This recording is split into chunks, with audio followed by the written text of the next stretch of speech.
South India shopping mall festive and wedding celebrations సరికొత్త designs తో అద్భుతమైన కలెక్షన్.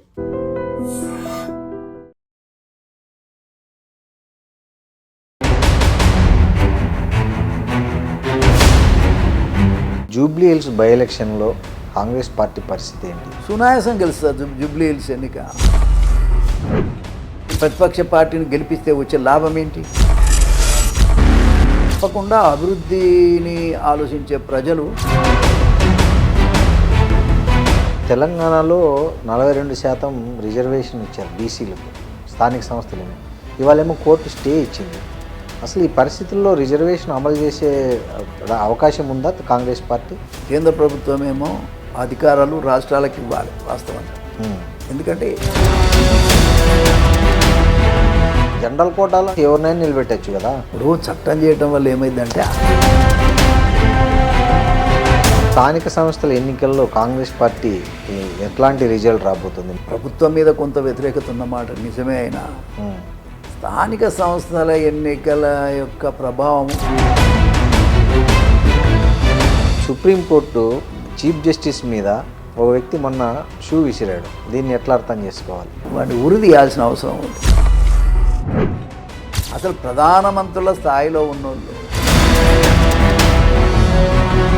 కాంగ్రెస్ పార్టీలో మాలా వర్సెస్ మాదిగా నడుస్తుందంటారా? చాలా కాలం నుంచి నడుస్తుంది. అంటే మాదిగలకు దక్కాల్సినంత గౌరవం కానీ దక్కాల్సినన్ని పదవులు కానీ దక్కలేదని ఈ మధ్య కొంతమంది మాట్లాడుతున్నారు. ఇప్పుడు రాజ్యాంగం అనేది ఒకటి ఉంది తమ్ముడు. ఇవన్నీ ఒక కులం కాదు. వర్గీకరణ జరిగింది కదా సార్. సో దాని పట్ల ఇప్పుడు ఓకేనా? మీరు బ్రహ్మాండంగా ఓకే. దానికి రేవంత్ రెడ్డి గారికి ధన్యవాదాలు చెప్పాలి. క్రెడిట్ మీరు రేవంత్ రెడ్డికి ఇస్తున్నారు వర్గీకరణ, కానీ దాని మీద మొదటి నుంచి పోరాటం చేసింది మందకృష్ణ కదా సార్. ఎంతైతే చేశాడో దాని మైలేజీ. నమస్తే, welcome to open talk with Roddam Srinivas. ఇవాళ మన గెస్టు మోత్కుపల్లి నరసింహులు గారు. చాలా సీనియర్ లీడర్, 6 సార్లు ఎమ్మెల్యేగా, 2 సార్లు మంత్రిగా పనిచేశారు. ఆయన తెలుగు రాష్ట్రాలలో రాజకీయాలలో ఆయనకంటూ ఒక ప్రత్యేక గుర్తింపు ఉంది. ఆయన డైనమిక్ అండ్ రెబల్ స్టార్ అని కూడా చెప్పుకోవచ్చు మనం. ఇప్పుడు మనం నరసింహులు గారి వ్యక్తిగతము, రాజకీయము, సామాజిక అంశాల గురించి ఆయనతో మాట్లాడదాం. సార్ నమస్తే. సార్ చెప్పండి సార్, ఎక్కడ నుంచి మీ ప్రస్థానం మొదలైంది? అసలు ఏంటి మోత్కుపల్లి నరసింహులు గారు ఏంటి? ఏమన్నా తమ్ముడు, మేము దళిత వర్గానికి సంబంధించినటువంటి వ్యక్తులం. ఇక మనకంటూ ఏముంటుంది చెప్పు జీవితంలో? ఈ వ్యవస్థలో ఉన్నటువంటి దుర్మార్గమైనటువంటి ఆలోచనలు ఈ పేద వర్గాల పట్ల, దళితుల పట్ల ఉన్నటువంటి ఈ యొక్క సిస్టమ్ మీదనే నా పోరాటం. దాన్ని దృష్టిలో పెట్టుకొని నేను రాజకీయాల్లోకి వచ్చాను. ఒక మనిషి అంటుకోవటం ఏంటి, ముట్టుకోకూడదు అనేది ఏంటి, ఎట్లా ఫస్ట్ ఎక్కడ ఎక్స్పీరియన్స్ అయ్యారు మీరు? బై బర్తే మనకు అది కరెక్టే సార్. అంటే ఊర్లోనా, లేదా ఊర్లోనే కాదు, ఎవ్రీవేర్. అంటే ఎక్కడ తల్లిదండ్రులు ఏంటి? మేము మాది వ్యవసాయ కుటుంబం. ఓకే, వ్యవసాయ కుటుంబము. కానీ మనం ఊళ్ళో బతికిన వాళ్ళకందరికీ తెలుస్తుంది అది. దాన్ని ప్రత్యేకంగా చెప్పనక్కర్లేదు. బై బర్తే ఏముంటుందంటే, అరే వాళ్ళు ఆ కులపోళ్ళు, వీళ్ళు ఈ కులపోళ్ళు, వీళ్ళని వాళ్ళు ముట్టుకోరు, లేకపోతే తక్కువ వాళ్ళు మన ఇంటి దాకా, మన ఇంట్లో రారు, పెళ్ళిళ్ళు అయితే కూడా పోయి అన్నం తినడానికి కూడా వీలు లేదు, వాళ్ళు మన ఇంటికి రారు. మన ఇంటికి రావడం కాక తన చిన్న చూపు చూస్తారనేటువంటిది క్లియర్గా కనబడుతుంది. కానీ దాన్ని దృష్టిలో పెట్టుకొని నేను వాస్తవంగా డిగ్రీ చదువుతున్నప్పుడే నేను డిగ్రీ కాలేజీ ప్రెసిడెంట్గా చేశాను. ఎక్కడ సార్? ఇక్కడ అంబేద్కర్ కాలేజ్ అని చిక్కడపల్లి ఉంది. చిక్కడపల్లి అదే వెంకటస్వామి కాలేజ్. అది అదేలే, మన వివేక్ వాళ్ళది. ఓకే. ఆ కాలేజీలోనే నేను డిగ్రీ చదివాను. డిగ్రీ చదివిన తర్వాత అందులో 77లో ఈ స్టూడెంట్స్ యూనియన్ ఎలక్షన్స్ వచ్చినాయి. ఆ ఎలక్షన్లో వాస్తవంగా నేను ఎవరికి తెలియను కూడా, కానీ ఆ స్పిరిట్ లోపల నాకు తనుకొస్తూ ఉంది. ఎట్లా అంటే ఎందుకు మనం ఎందుకు పోటీ చేయకూడదు, ఈ చిన్న చూపు ఏమిటి, ఎవడెవడో అనేక రకాల ఆర్గనైజేషన్స్, రాజకీయ ఆర్గనైజేషన్స్ అన్నీ వచ్చి పోటీ చేస్తున్నాయి. తర్వాత వాళ్ళకు ఉండే డబ్బు, ఆడంబరము, స్టూడెంట్స్గా ఎట్లుంటారు డబ్బున్నోడు, అవును, వాళ్ళు సైకిల్ మోటార్ల మీద రావటం, కార్లలో రావటం, వాళ్ళ స్టైల్ ఆఫ్ విధానం, స్టైల్ వేరే ఉంటుంది. మామూలుగా మనం పల్లెటూళ్ళలో వచ్చి అందులో దళితులం, మనకున్న రెగ్యులర్గా డబ్బు ఉండే అవకాశం లేదు, హాస్టల్లో ఉంటాం కదా. బట్ నేను లాస్ట్ డే ఫైలింగ్ నామినేషన్ రోజున అంటే ఏదన్నా అంటే విద్యార్థి విభాగంలో పనిచేశారా మీరు? నేను ఎలా పనిచేయలేదండి, లేదు, డైరెక్ట్గా ఎలక్షన్లో దిగారు. డైరెక్ట్గానే ఇన్నోసెంట్గా ఒక మాట చెప్పాలంటే అసలు ఏమైతుంది పోటీ చేస్తే చేద్దాం అన్నట్టు. ఎవరు లేరు కూడా, వెనకెవరు లేరు, నా ముంగటి వాళ్ళు. అప్పుడు మా హాస్టల్ మేట్ ఒకరిద్దరితో మాట్లాడుకొని నామినేషన్ వేసాను నేను. నామినేషన్ వేసిన రోజు నా నామినేషన్ చూసి అందరు నవ్వారు. నేను ఈడెవర్రా ఎక్కడి నుంచి వచ్చాడు, ప్రెసిడెంట్కి వేసిండే, అసలు నన్ను ఈవెన్ ఏ ప్యానల్లో కూడా నన్ను తీసుకునే పరిస్థితి లేదు. అంటే ఐఎమ్ నాట్ నోన్ పర్సన్. అవును. ఇక కాబట్టి చూసి నవ్వుతురు. నేను కూడా పోయి నా లిస్టులో నా పేరుందా లేదా చూసుకుంటాం కదా, నామినేషన్ చూస్తే అక్కడ ఉన్న వాళ్ళు అందరు నవ్వుతున్నారు. ఎందుకంటే నేనెవరో వాళ్ళకి తెలియదు. అవును, నవ్వుతున్నారు. ఎందుకు నవ్వుతున్నారు అని అడిగా ఒకరిద్దరిని. అంటే ఎవరో పల్లెటూరు వచ్చి ఇక్కడ వచ్చి నామినేషన్ వేసిండంట, ఎవరో నరసింహులు అంట అంటున్నారు. అంటే అప్పుడు నేను అక్కడ చెప్పుకోవాల్సి వచ్చింది, నేనే నరసింహుల అంటే. అరే నువ్వే నాని నవ్వి అందరు షేక్ హ్యాండ్ ఇచ్చారు. సరే మరి గెలవాలి కదా, మన దగ్గర పైసలు లేవు. స్టూడెంట్ జీవితం ఎట్లా ఉంటుందంటే ఎవరి దగ్గర డబ్బులు ఉంటుంది, అంతా తిరుగుతుంటారు. అవును. అప్పుడు క్లాస్మేట్స్ లేకపోతే ఇంకొకరు అందరు తీసుకుపోయి ఓట్లు పోయి హాఫ్ కప్ టీ తాగి గంట సేపు ముచ్చట పెట్టి అట్లా జీవితం గడుస్తుంటుంది చాలా హ్యాపీగా ఉన్నోళ్ళది. ఇప్పుడు మళ్ళాంటి వాళ్ళది ఏముంటుంది, మనం హాస్టల్లో భోజనం మళ్ళీ టైంకి పోతే తప్ప హాస్టల్లో భోజనం దొరకదు. ఆ స్థితిలో మనం ఉంటాం. బట్ నేను నామినేషన్ వేసిన రోజు నవ్వారు. బట్ అంతా 1 వీక్ టైమే ఉంది దానికి, ఏది ఎలక్షన్కి. నా ఒక్క పైస లేదు. నేను చివరికి ఏదో మా బంధువు ఒక ఆయన ప్రెస్లో ఉండే అప్పుడు ఆ గుర్తు ప్లస్ అది ఆయనకి ఇచ్చి ఎంత నాకు తెలిసి 200-300 చిన్న డోర్ పోస్టర్లు కొట్టించి ఆ డోర్లకు అక్కడ ఇక్కడ నేనే అంటించుకున్నా, ఎవరో కాదు, నేనే అంటించుకుని ఆ గమ్ ఉంటుంది కదా లై, అవును, గోధుమ పిండితో, అది నేనే ఉడికించుకొని ఒక డబ్బాలో తీసుకొచ్చుకొని నేను ఇంకో నా స్నేహితుడు డోర్లకు పూసి అంటించాం. అంటించి అక్కడే కాలేజీ కడుక్కొని మళ్ళీ స్కూల్లోకి పోయాను. అది కాలేజీలో పోయా రూమ్లోకి, నా క్లాస్ ఫైనల్ ఇయర్లో. ఓకే. తర్వాత వాళ్ళందరూ వచ్చేటప్పటికి డోర్లకు అందరికి ఉన్నాయి కదా. అరే నరసింహ నువ్వు కంటెక్ట్ చేస్తున్నావా? అచ్చా మన క్లాసులో ఇద్దరు చేస్తున్నారు, ఇంకొక ఆయన పరంజ్యోతి అని కూడా ఉండే మా క్లాస్ నుంచి. ఇవన్నీ student organisations, PDSU, RSU, SFI, ASF, తర్వాత ఎన్ఎస్యుఐ, ఇవన్నీ పవర్ఫుల్ ఆర్గనైజేషన్స్.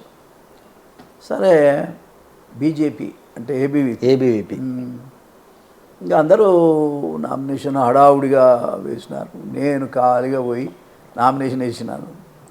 తర్వాత ఆ డోర్ పోస్టర్లు వేసిన తర్వాత చూస్తారు కదా, ఇక ఓకే చూశారు అందరూ. అరే నువ్వేనా అంటే సరే ఇప్పుడు నేను ఏం చేయాలని ఆలోచించాను. ఎవరు లేడుగా, సలహా ఇచ్చేందుకు కూడా ఎవరు లేడు, మన దగ్గరికి ఎవరు రారు, ఏం చేయాలని చూద్దామని నేను ఒకరోజు కాలేజీ వదిలిపెట్టే ముందు ఇట్లనే ఒక గద్దె ఉంటుంది ఆ కాలేజీలో, ఇప్పుడు ఉందో లేదో కానీ ఆ గద్దె మీద నిలబడి ఆ క్లాస్ బెల్ కొట్టంగానే అందరు బయటకు వస్తారు. అన్ని క్లాసుల నుంచి వచ్చి ఒకటే గేట్ నుంచి పోతారు కదా.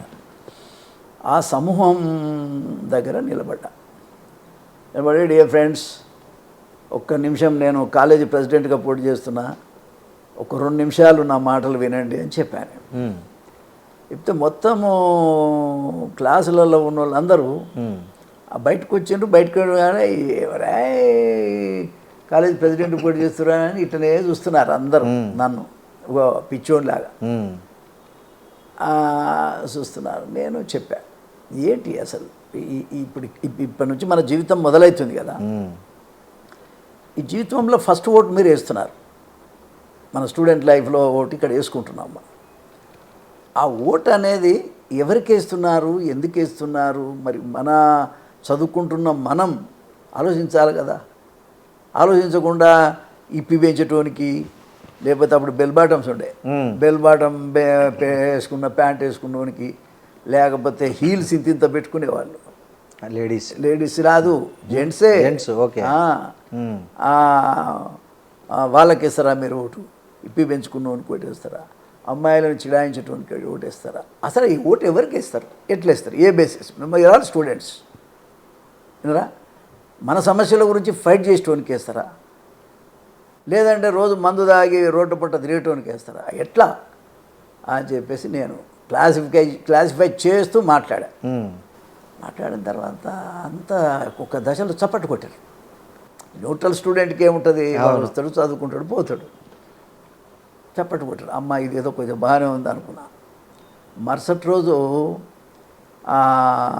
నేను అన్నీ ఇంటర్మీడియట్ ఫస్ట్ ఇయర్ నుంచి ఇంటర్మీడియట్ అండ్ డిగ్రీలో ఇప్పుడు బీకామ్, బిఎస్సి, బిఏ, ఇంటర్మీడియట్లో కూడా ఇవన్నీ ఉంటాయి కదా, ఉంటాయి.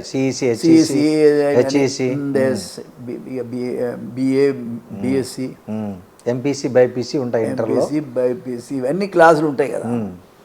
నేను ఫస్ట్ ఇయర్ క్లాస్లోకి పోయా, ఇంటర్మీడియట్ పోయి ఉపన్యాసం ఇచ్చా. అసలు ఓటు అంటే ఏంటి, మనం వేసేది ఎవరికి, దీనికి వాల్యూ ఉండాలి కదా. మరి వాల్యూ లేని ఓటు ఇప్పటి నుంచే మనం మొదలు పెడితే మన జీవితం అంతా వాల్యూ లేకుండా అవుతుంది అని ఎందుకో నాకు భగవంతుడు ఆ రకమైన కాన్సెప్ట్ తీసుకున్నారు. ఒకటి నాకు అవకాశం ఇచ్చాడు అట్లా దేవుడు. దాంతో నేను వేసాను. అసలు నేను ఫస్ట్ ఇయర్లో మాట్లాడింది ఒక క్లాసులో మాట్లాడి మళ్ళీ నేను ఇంకో క్లాసులో పోతుంటే ఈ క్లాసు వాళ్ళంతా న్యాయంపడే వస్తున్నారు. ఆ క్లాసులో పోయి ఇంకో క్లాసులో పోతే ఈ క్లాసు వాళ్ళంతా న్యాయంపడే వస్తున్నారు. ఇట్లా నా ఎంబడి ఒక మాస్ తయారైంది, ఒక క్రేజీ తయారైంది. వితిన్ 5 days లోపల ఎంటైర్ కాలేజ్ అన్ని ఆర్గనైజేషన్స్ అని పక్కన పోయినాయి. మోత్కుపల్లి నరసింహులు నాయకత్వం వర్ధిల్లాలనేది చెట్లెక్కి ఎగిరి మాట్లాడుతున్నారు పిల్లలు. మామూలు కాదు అసలు. ఎవడు నేను అసలు లెక్చరర్స్, ప్రిన్సిపల్స్ పరిశాన్ అవుతున్నారు. ఎవరి నరసింహులు? అరే మేము అందరు నన్ను వద్దన్న వాళ్ళే, మా లెక్చరర్స్, ప్రిన్సిపల్ కూడా పిలిపించాను. ఎందుకు వేస్తున్నావు నామినేషను, ఏంది అనవసరంగా ఇక్కడంతా అల్లర్లు కొట్లాటలు అయితే, వేద పల్లెటూరు నుంచి ఇంత చదువుకుందామని మీ అమ్మ నాయన పంపిస్తే నువ్వు ఇది వేసి ఎవడన్నా కొడితే తంత. ఈ తల్లిదండ్రులకు తెలుసా ఈ విషయము మీరు పోటీ చేస్తున్నట్లు? తెలియదు కూడా. రెండోది వాళ్ళకు అంత పల్లెటూరులో ఉంటారు కదా. అయితే ఇక నువ్వు నమ్ము, ఎవడు ఊహించినటువంటి స్థితిలో నా ఎన్నిక జరిగింది. బ్రహ్మాండమైన మెజారిటీతో గెలిచాను. మిమ్మల్ని ఎవరు బెదిరించడము ఉన్నాయి, అన్ని ఆర్గనైజేషన్లు బెదిరించాను. అంటే ఆ బెదిరించిన వాళ్ళలో ఇప్పుడు ఎవరైనా ప్రముఖులు ఉన్నారా? ఎవరు లేరా? అయితే అన్ని ఆర్గనైజేషన్స్ అప్పుడు థ్రెడ్తోనే ఉంటాయి. ఒకరి మీద బేబీ అంటే పీడిఎస్కి పడదు, పీడిఎస్ అంటే ఏబీవీకి పడదు, లేకపోతే కాంగ్రెస్, ఇవన్నీ ఉంటాయి కదా. అందరు నన్ను మా ఆర్గనైజేషన్లకు రా, మా దాంట్లోకి రా, మా ప్యానల్లోకి జనరల్ సెక్రటరీ ఇస్తాం. ప్రెసిడెంట్ అంటలేరు ఎవడు, నీకు జనరల్ సెక్రటరీ ఇస్తాం, జాయింట్ సెక్రటరీ ఇస్తాం, ట్రెజరర్ ఇస్తాం, మంచిగా తిరుగుతున్నాను నా. ఎప్పుడైతే ఈ మూమెంట్ చూశారో కళ్ళెర పెట్టి చూస్తున్నారు. అసలు బంపర్ మేరతో గెలిచాను. అంటే నా మీద నాకు నమ్మకం వచ్చింది. ఎట్లా, ఓహో మనం చేయాలనుకుంటే ఎంత దూరమైన ప్రయాణం చేయొచ్చు, మనము ధైర్యంతో ముందుకు సాగాలి. ఈ వ్యవస్థలో ముఖ్యంగా ఈ కుల వ్యవస్థ మీద మనం పోరాటం చేయాలంటే ధైర్యం కావాలి. కాబట్టి ఈ ధైర్యం అనేటువంటిది నాకు వచ్చింది ఆ ఎన్నికతో. అప్పుడు నేను అనుకున్నది ఏంటంటే, ఇంకా రైట్, పొలిటికల్ లైఫ్లోనే దీనికి జీవం ఉంటుంది. మనం ఏ ఉద్యోగం చేసినా వెరీ లిమిటెడ్. పొలిటికల్ లైఫ్ అయితేనే ఒక ఎమ్మెల్యేనో ఎంపో ఏదో ఒకటి అయితే మనం విశాలమైనటువంటి ఫీల్డ్ మీద మనం పనిచేయడానికి అవకాశం ఉంటుంది, వేదిక దొరుకుతుందని ఆలోచన చేశాను. అప్పుడు నేను ఎంఏ పొలిటికల్ సైన్స్లో చేరా. అక్కడ కూడా అంబేద్కర్ ఆర్గనైజేషన్ నేను independent G Ram Reddy vice chancellor ఉండే, పాపం పెద్ద ఆయన కూడా నేను A7 అని హాస్టల్ 7 అని ఒక రూమ్ ఉండేది, సింగిల్ రూమ్. ఆ రూమ్లో ఉన్నా నేను 2 years అందులో ఉన్నాక తర్వాత LLBలో చేరా. LLB చేరితే నేను వేరే హాస్టల్కి వెళ్ళాలి. LLB అంటే లా హాస్టల్ ఉంటుంది. నేను వెళ్ళాలి, ఆయన దగ్గర పోయి పర్మిషన్ తీసుకొని సేమ్ హాస్టల్లో ఉన్నాను నేను. విన్నారా, 3 ఏళ్ళు. LLB ఫైనల్ ఇయర్లో ఉండగా ఎన్టీ రామారావు గారు పార్టీ పెట్టారు. పార్టీ పెడితే అప్పటికే నేను పొలిటికల్ లైన్లో ఉండాలనే ఆలోచన ఉన్నది కదా. నాకు ఒక 5,000 రూపీస్కి ఒక 1,200 గజాల స్థలం వచ్చింది నాకు ఉప్పల్ బస్ డిపో ఉందిగా, అవును, ఆ పక్కన. అది 5,000 రూపాయలు కూడా ఎక్కువే అనేది ఆ కాలంలో ఉన్న పరిస్థితి. అన్ని గుట్టలు రాళ్ళు, ఇంత తెలివి ఉంటే అంత ఇంకా కొనుక్కుంటే అయిపోయేది. నేను అయితే నాకు ఏది ధ్యాస లేదు, నాకు డబ్బు మీద ఈ రోజు వరకు కూడా నాకు ధ్యాస లేదు వాస్తవంగా. అయితే సరే, అది స్థలం ఉంది, వాళ్ళంతా దాని పేరు కెనరా నగర్, కెనరా బ్యాంకు లోన్ ఇచ్చి ఈ టెలిఫోన్ల చేత పోల్ట్రీ ఫారాలు పెట్టించారు వాళ్ళు, అంత ఎంప్లాయీసే. ఓకే. అయితే అలా నాకు ఒక ఆయన తెలిసిన ఆయన నాకు ఆ స్థలం ఇస్తే అక్కడ పోల్ట్రీ పెట్టుకుందాం నేనని చెప్పేసి కెనరా, ఇది మన పంజాబ్ నేషనల్ బ్యాంక్ నుంచి 50,000 రూపాయల లోన్ తీసిన ఒక పెద్ద మనిషి సహకారంతో. వేదాంతరావు అని అడ్వకేట్ ఉండే ఆయన, ఈ పౌల్ట్రీకి సంబంధించి ఆయన ఒక అప్పట్లో కార్పొరేషన్ ఉండింది, దానికి చైర్మన్, కాంగ్రెస్ పార్టీ. ఆయన మా కులస్తుడు పాపం. మరి కుర్రోడు చాలా యాక్టివ్ ఉన్నాడని నాకు పంజాబ్ నేషనల్ బ్యాంక్ ఫోన్ చేసి నాకు లోన్ ఇప్పించాడు ఆయన. ఆ లోను తీసుకొని నేను షెడ్ మొత్తం వేసా, ఆల్మోస్ట్ ఫినిష్ అయింది. ఆ టైంలో ఎన్టీ రామారావు గారు పార్టీ పెట్టారు, 82 పార్టీ పెడితే నేను పోయి ఎన్టీఆర్ని కలిసా. అంత యూనివర్సిటీ స్టూడెంట్ తీసుకొని వెళ్ళాను. మహనీయుడు అసలు. ఆయన నన్ను చూడగానే నేను రాసినటువంటి నా ప్రొఫైల్ అంతా చూశాడు. ఇట్లా, కుర్రోడా రేపు రా అన్నాడు. ఇట్లనే అంటే ఆయన కుర్రోడా అనేవాడు. కుర్రోడా రేపు రా అన్నాడు. సరే అని రేపు వెళ్ళా. అది రిజర్వ్డా అన్నాడు. అవును రిజర్వ్డ్ సార్ అని చెప్పా. ఏం చదువుకుంటున్నావు అంటే యూనివర్సిటీలో ఇది సంగతి సార్, నేను కాలేజ్ ప్రెసిడెంట్ కూడా గెలిచాట. కాలేజ్ ప్రెసిడెంట్ అంటే నీకు పొలిటికల్ నాలెడ్జ్ ఉన్నట్టే, కమాన్ రేపు రా అన్నాడు. మళ్ళీ రేపు పోయితే 1,000 మంది ఆయన చూడటానికి ఆ చెట్లెక్కి గుట్టలెక్కి ముషిరాబాద్లో ఆ స్టూడియోలో, అది చౌరస్తా జనాలు, నేను లోపలంతా జనాలే. ఆయన ఒక దిండేసుకున్నాడు, కూర్చున్నాడు. ఆయన ఎవరెవరు పోటీ చేయాలనుకుంటుంటారో అట్లాంటితో మాట్లాడిస్తున్నాడు. అంటే నియోజకవర్గాలు ఆయనకు కూడా పరిచయం లేదు కదా. ఒకవేళ క్యాండిడేట్ ఎట్లా ఉన్నాడు ఏం సంగతి ఆయనకు అర్థం కావటానికి క్యాండిడేట్లతో మాట్లాడిస్తున్నాడు. నా వంతు వచ్చింది. నా వంతు వస్తే అక్కడ అంత పెద్ద మనుషులు కూర్చొని ఉన్నారు. అప్పుడు ఇక సరే మైక్ తీసుకున్నా, అట్లాండి అన్నాడు. పూటకు గతి లేని వాళ్ళు తాటాకుల గుడిసెల్లో సూర్యచంద్ర బింబాలు తాండవమాడుచునుండ, గట్టిగాను గాలి వస్తే ఒక్కాకు నిలువదాయే, వాన జల్లు పడితే నే గుడిసే ఒక మురికి గుంట. సొంత కవిత, సొంత ఏం కాదు, అది యూనివర్సిటీలో ఈ ప్రోగ్రెసివ్ పాడుకునే పాట అది. అయితే అది మా కులాలకి మా వర్గాలకు సంబంధించిన పాట అది. అది నేను పాడితే పెద్ద మనిషి అట్లా చెవులు నిక్కబెట్టి విన్నాడు. మళ్ళీ పాడన్నాడు, మళ్ళీ పాడాను. తర్వాత గృహ నిర్మాణం అని రాసుకున్నాడు ఆయన. గృహ నిర్మాణం అంటే ఏముంటాయి సార్, మాకు ఇప్పుడు వర్షం పడ్డది అనుకో, ఎండ కొట్టుద్ది, మురికి గుంట అవుతుంది. గాలి వచ్చింది అనుకో, ఈ తాటాకులన్నీ ఎగిరిపోతాయి. మరి నిల్వ నీడలేని మనుషులు ఇప్పటికీ స్వతంత్రం వచ్చి ఇన్ని సంవత్సరాలైనా పరిస్థితి ఇట్లా ఉంది సార్. కాబట్టి మీలాంటి నాయకుడు వస్తేనే జాతులకు మేలు జరుగుతుంది. కాబట్టి మీరు వచ్చారు, తప్పకుండా ఇవాళ ప్రజలంతా మిమ్మల్ని ముఖ్యమంత్రిగా చూడాలనుకుంటున్నారు. మీ దయతోటి నన్ను ఆశీర్వదిస్తే కూడా నేను పోటీ చేస్తా సార్ అని ఆ మైక్లో చెప్పేశాను. పిలిచిండు, రాను మెంబర్షిప్ పుస్తకాలు ఇచ్చిండు. అప్పుడే బిగినింగ్ ఆ బుక్స్ ఇచ్చిండు. మా ఏరియాకు, మా డివిజన్కి ఇవ్వాల్సినవి ఇచ్చిండు. మీరు మెంబర్షిప్ చేసుకురాపోండి అని చెప్పాడు. చేసుకొచ్చిన టికెట్ ఇచ్చిండు పెద్ద ఆయన. గెలిచిన ఫస్ట్ టైం 83లో గెలిచాను.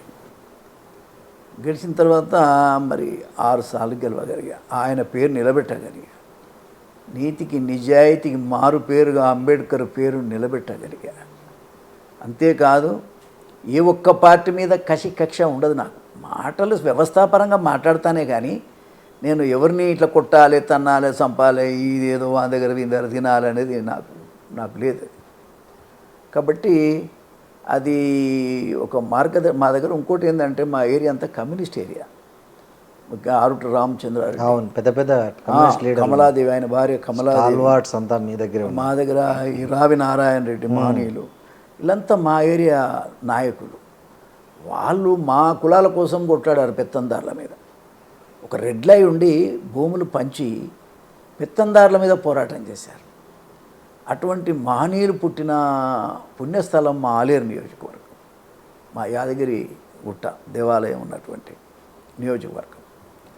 కాబట్టి మరి మనం ఎట్లుండాలి, అట్లనే ఉండాలి. వాళ్ళ యొక్క మార్గదర్శకంలో మనం నడవాలి. జనం చేత జేజేలు కొట్టించుకోవాలనేది నా కోరిక. ఇప్పుడు నేను 6 సార్లు గెలిచి ఇండిపెండెంట్ గెలిచింది తమ్మి. అవును, తెలుసు. మా దగ్గర అంతా రెడ్లే కదా. అవును.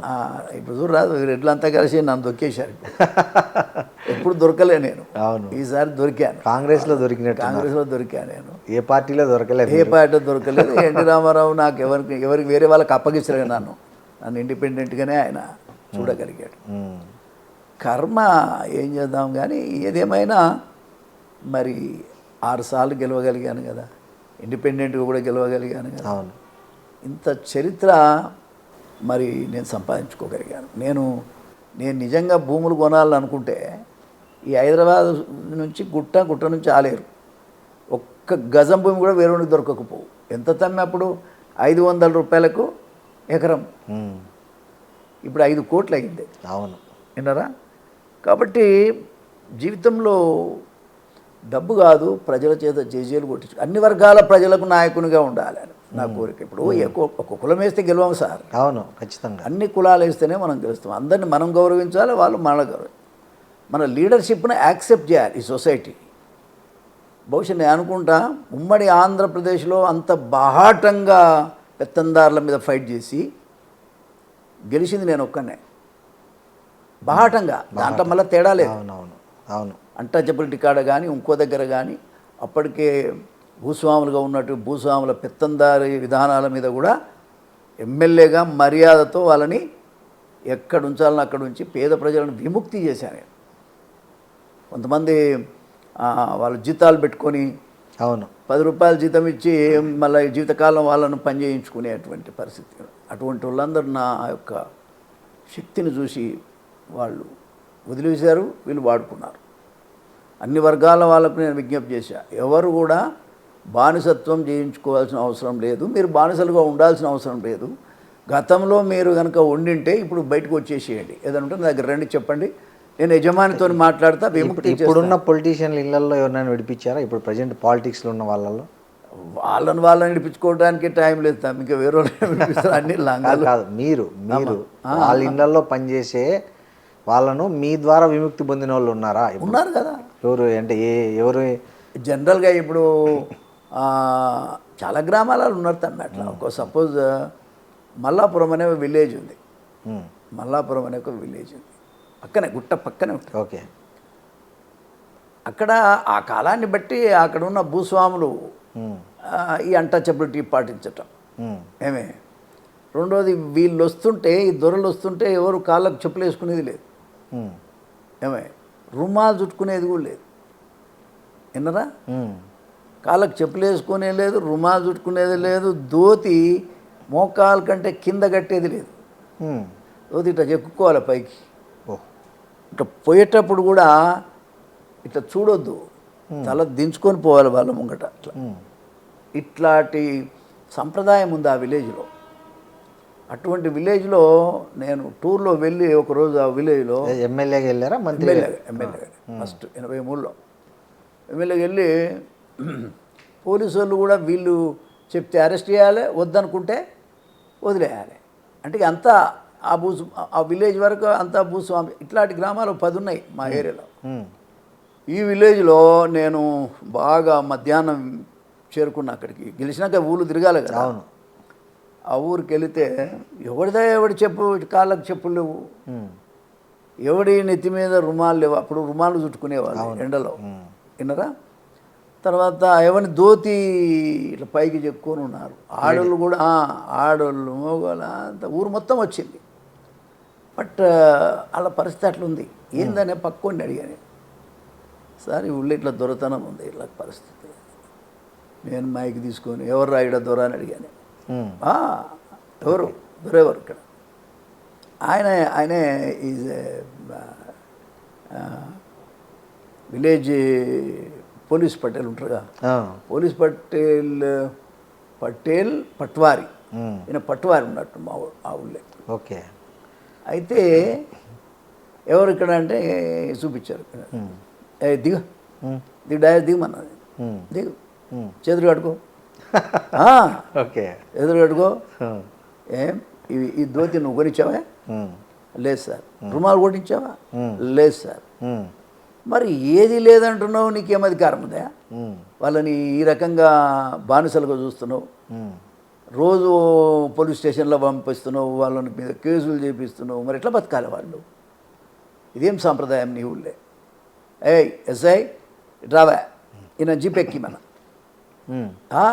జీపెక్కిమంటే ఓ కట్టే చాపట్లుగా జనాలు. విలేజ్ ఇప్పుడు నాయబడి వచ్చిన వాళ్ళు 400-500 మంది కొత్తగా ఎమ్మెల్యే అయినాం కాబట్టి అంతా కొన్ని వేల మంది జమ అయినరు ఆ ఊళ్ళో. ఇక అన్ని గ్రామాల వాళ్ళు, అన్ని మండలాల వాళ్ళు తీసుకుపోయి జీప్ ఎక్కించాను. ఎస్ఐ గారు ఆ జీప్ దగ్గర తీసుకుపోతే అక్కడ ఆపమన్నా. సరిపోలేదు కదా. ఇన్సల్ట్ అనేది చాలు జనానికి.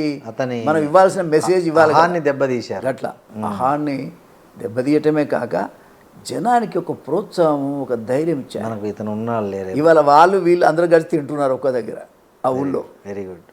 అట్లా అయిపోయి కల్చర్ మారిపోయా. అంటే నేను అనేది ఏంటంటే అట్లా చేశాను. అట్లా చేసి ఒక్క ఊళ్ళు ఇట్లా చేసే వరకు అన్ని ఊళ్ళు సెట్ అయిపోయినాయి, అవే సెట్ అయినాయి. అమ్మో వీడు మామూలుడు కాదురా నాయన లేనిపోయి. మీకేం థ్రెట్స్ రాలేదా? మస్తుగా వస్తాయి థ్రెట్స్. ఎందుకు రావు?